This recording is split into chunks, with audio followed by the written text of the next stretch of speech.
But will these big stars get a smackdown from the nerds in Scott Pilgrim versus the World? Welcome back to Showbiz Tonight. I'm Brooke Anderson in Hollywood with the nerds versus the stars in a Showbiz special report. Showbiz Tonight can now reveal that some big names have been getting their butts kicked by no-names. And the recent Comic-Con comic book convention only solidified that the people with the real power to make or break a movie couldn't care less whether a big-name star is on the marquee.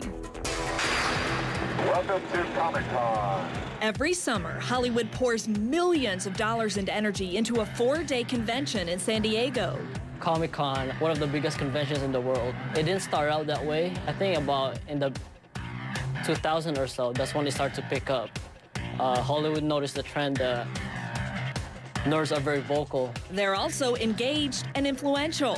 Franco Tay is the editor-in-chief of NERDSociety.com. It's 2010 and the nerds have stepped up their game. And so has Hollywood. This year alone, Tay's small website has attracted the attention of 2 major movie studios.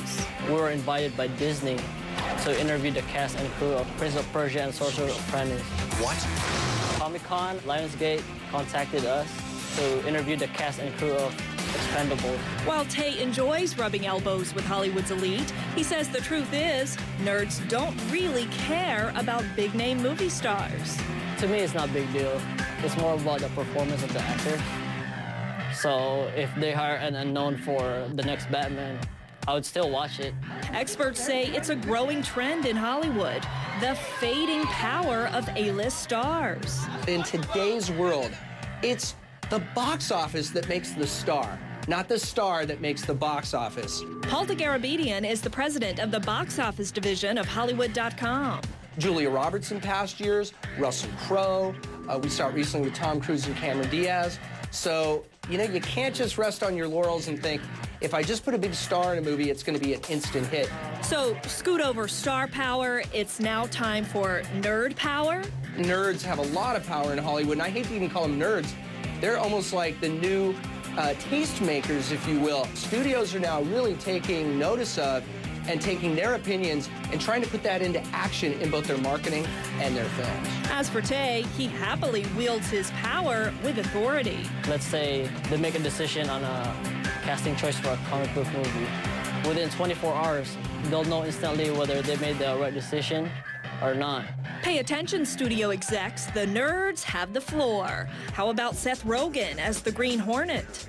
He's too quirky to be in a superhero movie. Ryan Reynolds as the Green Lantern. He's a cocky guy, and Ryan Reynolds could pull that off. Chris Evans as Captain America. I was against it when they first announced it, but ever since I saw that footage at Comic-Con, he could pull it off.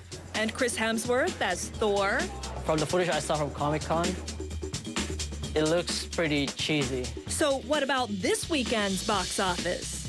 The nerds are gonna see Expendables first, and then maybe the next day they'll watch Scott Pilgrim vs. the World. For sure, we're not gonna watch that Julia Roberts movie. Sorry, Julia, the nerds have spoken. Subtle. Yeah.